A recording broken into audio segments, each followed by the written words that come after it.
Okay lang. Hayaan ko na lang sila. Basta nagpapatuloy ako sa pag-aaral ko. Naubos na pala allowance ko ngayong linggo. Titiisin ko na lang muna siguro sarili ko na hindi kumain.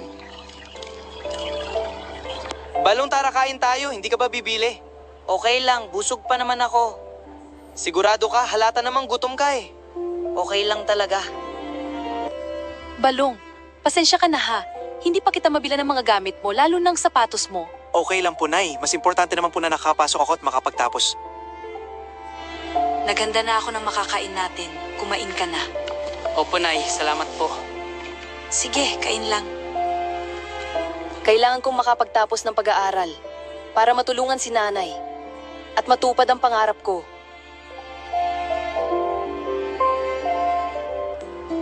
Bukas ay exam namin. Kailangan kong mag-review.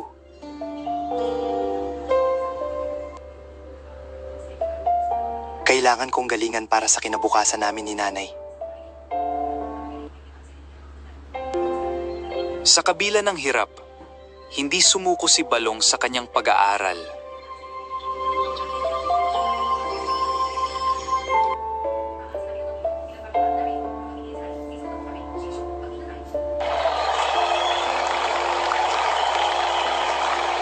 Sa wakas, anak, natupad mo rin ang pangarap mo. Hindi naging madali ang lahat para sa akin. Maraming beses akong hinusgahan dahil sa sirang sapatos ko at sa kahirapan namin.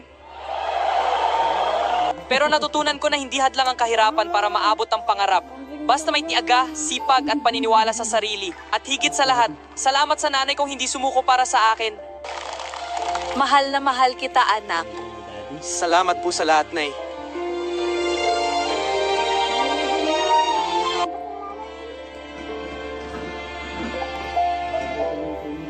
Lumipas ang maraming taon at dahil sa sipag at tiyaga, natupad ni Balong ang kanyang pangarap. Hindi ko makakalimutan kung paano ako nagsimula.